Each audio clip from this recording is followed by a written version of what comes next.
Hi YouTubers, it's me, your friendly neighborhood gay guru, Michael Brewer, reporting to you from one of my favorite benches here on the hillsides of Switzerland. It's a relatively warm day here in the middle of February 2008, and I'd like to talk to you about pushing against and tar babies.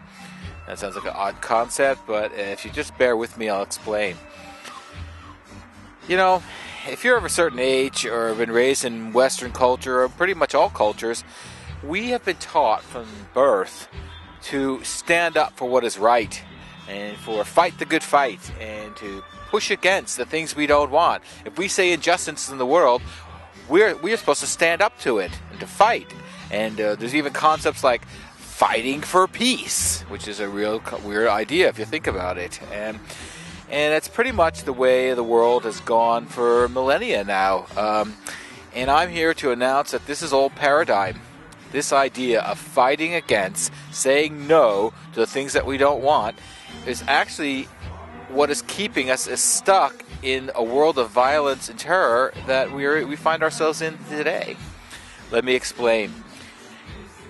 We have to start with the idea of law of attraction, which says that what you focus on a regular, consistent basis, with any kind of emotional energy behind it, or even for 17 seconds, is what is attracted to you. That's the law of attraction. You get what you focus on.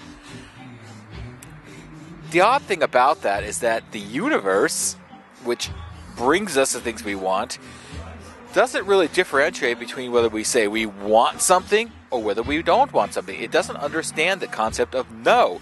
It just says, oh, focus on this. This is what's being focused on. That's what's being attracted to. And so what you get, what you focus on. How does this affect our question? Well, if we say no to someone, you see an injustice in the world and you say no to it, you are attracting that to you just as much as if you said, I want something, or something that you say yes to. Now that's a really, really backward concept, something that's really a little bit hard to get your head around, but I think I can use an example of how that works. If you go back to the Brer Rabbit in the Uncle Remus's Tales, Song of the South, I think Disney made a film of it called by that name, but it's a much older tales, spread by the black people of America, probably goes back even to Africa, I don't know. These tales tend to have an archetypal basis. And in this tale, Brer Rabbit, is walking down the street, strutting his stuff, feeling good. And he hears someone voice over in the bush saying, "Hey, you, what are you doing, you dumbhead?" Something like that, some derogatory statement. And Brer Rabbit's first not a little miffed and says, "Hey, what's that?" And he goes over and he sees in the bushes that there's a tar baby. And he says to the tar baby, "Hey, what are you talking about there? Don't talk trash to me like that." And tar baby says, "Hey, you knucklehead, you're good for nothing." And so he pushes him. And as soon as he pushes against the tar baby, his hand sticks. Then he pushes him with his other hand sticks. Then he kicks him and his foot sticks. And pretty soon, he's entwined in the sticker bush with the tar baby. It's a good illustration of this concept of what you push against sticks to you and what you attract. And a second example of how this could be, on a much larger scale, effective is if you think about the 9/11 terrorist attack in New York, whatever conspiracy theories aside, granted that it wasn't attacked by a terrorist group upon Western civilization. The point is not who did it or how it happened, but to actually think about the reaction to it. How did we react? How did the Americans react? Or specifically, how did the Bush administration react? Well, they launched a war. No, they launched two wars. Talk about pushing against. They launched a universal, worldwide, global war on terrorism. Well, now it's been 7 years, nearly 7 years since this happened, or 6.5. And let's draw the balance.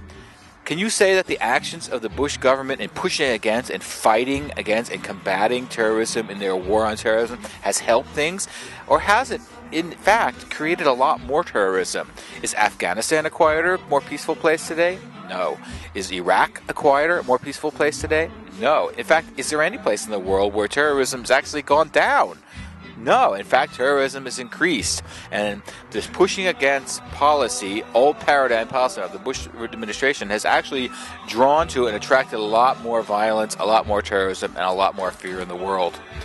And so, I hope on base of those two examples, you would see that pushing against and fighting the good fight is actually ineffective in the best way to bring about exactly the things that you don't want in your life. And so, what's the alternative? Say yes. Take your mind off those things and focus on what you do want. Focus on the outcome that you would like to see. Praise and appreciate the good things that you do see, because in every good thing there's every bad thing there's a silver lining to focus on too. And we'll talk more about this in other days. I see that my tape's about to run out here. And so signing off for today, this is your gay guru, Michael Brewer, one man, two dogs, signing off.